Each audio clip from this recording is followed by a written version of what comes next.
Hello, നമസ്കാരം. അങ്ങനെ 2 ആഴ്ചത്തെ സുഖവാസം നല്ല രാജകീയ വാഴ്ചയ്ക്ക് ശേഷം ഞാൻ വീണ്ടും നമ്മുടെ ഗോദയിലേക്ക് ഇറങ്ങിയിരിക്കുകയാണ്. സാറ്റർഡേ ഞാൻ തിരിച്ചെത്തി, രാത്രി തന്നെ വർക്കും സ്റ്റാർട്ട് ചെയ്തു. അങ്ങനെ ഇപ്പം എല്ലാം പഴയ ട്രാക്കിലേക്ക് വന്നിട്ടുണ്ട്. ഇത് ജ്യോതിയുടെ മോനാണ്, ശ്രീമോൻ. അവൻ്റെ 6ാമത്തെ ബർത്ത്ഡേ, 7ാമത്തെ ബർത്ത്ഡേ, ഇതിപ്പം 8ാമത്തെ ബർത്ത്ഡേ. അങ്ങനെ 3 ബർത്ത്ഡേസിൻ്റെ കേക്കായിട്ട് ചെയ്യാനുള്ള ഭാഗ്യം കിട്ടിയിട്ടുണ്ട്. ആദ്യത്തേത് കൊക്കോ ക്രീം ആയിരുന്നു, 2ാമത്തേത് ചോക്ലേറ്റ് കേക്കായിരുന്നു എന്നാണ് എൻ്റെ ഓർമ്മ. ഇത് ഇപ്പോൾ ലാസ്റ്റിൽ ചെയ്തത് ചോക്ലേറ്റ് പിസ്താഷ്യൂ കേക്കാണ്, ഇപ്പം ലേറ്റസ്റ്റ് ബർത്ത്ഡേക്ക്.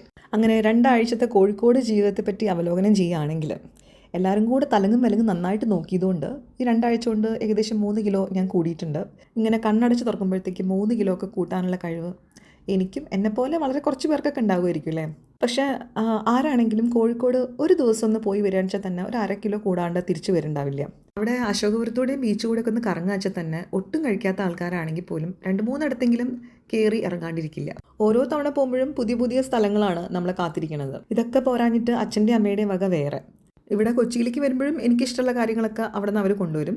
അവിടെ എത്തിക്കഴിയുമ്പോൾ പിന്നെ പറയും വേണ്ട, അവൾക്ക് ഈ മീനാണ് ഇഷ്ടം, അത് വാങ്ങിക്കുമെന്ന് അമ്മ അച്ഛനോട് പറയുമ്പോൾ ഇതേ ചക്ക വെട്ടി വെച്ചിട്ടുണ്ട്, അത് കറി വെച്ച് അവൾക്ക് കൊടുക്കുമെന്ന് അച്ഛൻ അമ്മയോടും. ഈ ലെവലിലാണ് അവിടെ കാര്യങ്ങൾ പോകാറുള്ളത്. ഇത് കേൾക്കുമ്പോഴേ അറിയാലോ രാജകീയ ജീവിതം എന്നുള്ളത് ഞാൻ വെറുതെ പറയണതല്ല എന്നുള്ളത്. കഴിക്കുക, വർത്താനം പറയുക, കിടന്നുറങ്ങുക, അതിക്കവിഞ്ഞ് വേറെ പരിപാടിയൊന്നും ഇല്ലായിരുന്നില്ല. മാർച്ചിൽ അച്ഛനും അമ്മയും ഇവിടെ വന്നിരുന്നു കേട്ടോ.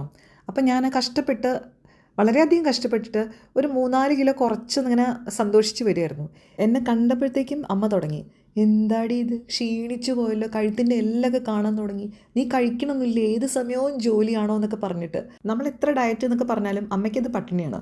അതേസമയം അമ്മയുടെ ഡയറ്റും വർക്കൗട്ടൊക്കെ കൺസിസ്റ്റൻ്റ് ആയിട്ട് കൊണ്ടുപോകുന്ന ആളാണ് കേട്ടോ. പക്ഷേ കുറച്ച് ദിവസത്തിന് ശേഷം നമ്മളെ കാണുമ്പോൾ നമ്മൾ ക്ഷീണിച്ച് കണ്ടു കഴിഞ്ഞാൽ അവർക്ക് ആദ്യമാണ്. എനിക്കോണം അമ്മമാർക്ക് എല്ലാവർക്കും ഉള്ള ഒരു പ്രശ്നമായിരിക്കും.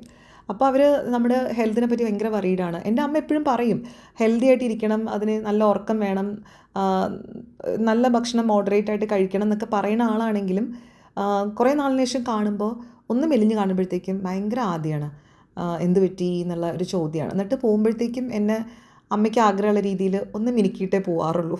ഞാനാണെങ്കിൽ മിനുങ്ങാനായിട്ട് ഇരിക്കുകയാണല്ലോ. ശനിയാഴ്ച ഞങ്ങൾ തിരിച്ചു വരുന്ന അന്ന് തന്നെ നല്ല പൊതിച്ചോറൊക്കെ തന്നിട്ടുണ്ടായിരുന്നു കേട്ടോ. ചോറും വീട്ടിലെ പയറ് മെഴുക്ക് വരട്ടിയത്, ചമ്മന്തി, പിന്നെ കടുക്ക, നമ്മുടെ കല്ലുമ്മക്കായില്ലേ, അത് കറി വെച്ചതും വറുത്തതും, അങ്ങനെ നല്ല സുഭിക്ഷമായ പൊതിച്ചോറൊക്കെ തന്നുവിട്ടാണ് ഇങ്ങോട്ടേക്ക് പറഞ്ഞയച്ചിരുന്നത്. ഞാൻ ഇവിടുന്ന് നാട്ടിലേക്ക് പോകുമ്പോഴും നാട്ടിൽ നിന്ന് തിരിച്ചു വരുമ്പോഴും ഉള്ള കുറച്ച് വിഷ്വൽസൊക്കെ ചേർത്തിട്ട് ഒരു 5-6 മിനിറ്റിൻ്റെ വീഡിയോ യൂട്യൂബിൽ അപ്ലോഡ് ചെയ്യുന്നുണ്ട് കേട്ടോ. ചെയ്തിട്ട് പറയാം, അപ്പോൾ കാണാൻ പറ്റുന്നവരൊക്കെ കണ്ടു നോക്കും. അതിനകത്ത് ഈ പൊതിച്ചോറൊക്കെ ഞാൻ ഇൻക്ലൂഡ് ചെയ്തിട്ടുണ്ട്.